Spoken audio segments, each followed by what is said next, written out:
တခါကရေအိုင်တအိုင်အတွန်း၌အလွန်ကြီးမားသောမွေမအကြီးတစ်ကောင်ရှိလေသည်ထိုရေအိုင်နှင့်မလားမကိုင်းရှိလဲတော်ကွန်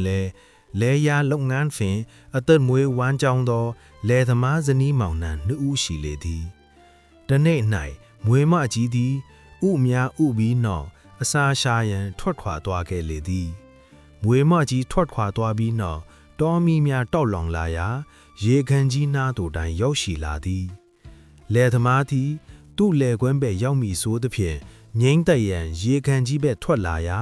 မွေဥများကိုမြင်တွေ့ရလေသည်ထို့ကြောင့်မွေဥများမီးလောင်ပျက်စီးသေးကျေသွားမိကိုစိုးရိမ်သဖြင့်မွေဥများကိုမီးဘေးမှကင်းလွတ်နေရာသို့ရွှေ့ပြောင်းထောက်လေသည်ပြီးမှရေကန်မှရေများဖြင့်တောမီကိုငိမ့်တက်ခဲ့လေသည်မွေမကြီးအစာရှာထော့ရာမှပြန်လောက်သောအခါ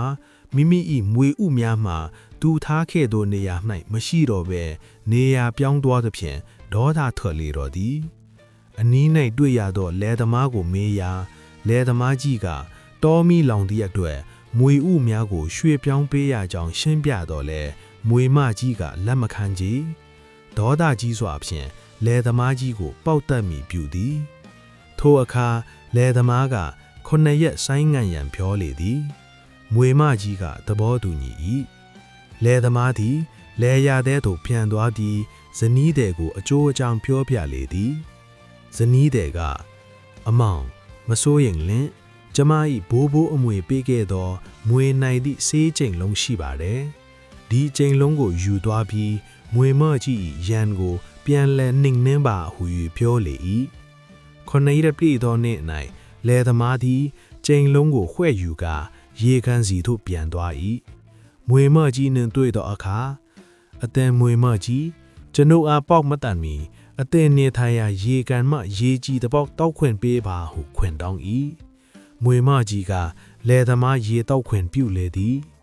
လဲသမားသည်ရေတောက်ပြီးနောက်ခွဲ့ယူလာခဲ့သောကျိန်လုံးဖြင့်မွေမကြီးအားရိုက်တတ်မိဖြစ်၏မွေမကြီးသည်ကျိန်လုံးကိုမြင်လျင်ဖြင့်မွေနိုင်သောကျိန်လုံးဖြစ်ကြောင်းသိသွားသည်ထို့ကြောင့်သူအသက်သေးသွားမိကိုသိသဖြင့်ထိတ်လန့်ဆိုးရွံ့သွားပြီးဟဲလဲသမားအသင်ကျွန်ုပ်၏ရေကန်မှရေကိုအနုပန်တောက်ခဲ့ပြီးပြီကျွန်ုပ်ကအသင်၏ကျေးဇူးရှင်ဖြစ်ခဲ့ပြီးကျေးဇူးရှင်ကိုရိုက်သက်သုံးမိလားဟုဆိုလေတော့သည်ထိုအခါလဲသမားကကျိန်လုံးကိုချ၍မွေမကြီးတင်သည်ကျွန်ုပ်၏ကျေးဇူးရှင်ဟုဆိုလျင်ကျွန်ုပ်တလည်းတင်၏ကျေးဥမြကိုမိဘေကင်းလွတ်ရာနေရာသို့ပို့ဆောင်ပေးခဲ့သဖြင့်ကျေးဇူးရှင်မဟုတ်ခဲ့ပါသလောမွေမကြီးသည်လဲသမား၏ပြောစကားကိုနားထောင်ကအသင်လဲသမား၏စကားသည်မှန်ပေစွာကျွန်ုပ်သည်ဒေါသကြောင့်ဖြင့်ကျေးဇူးရှင်ကိုတတ်မိတော်မူ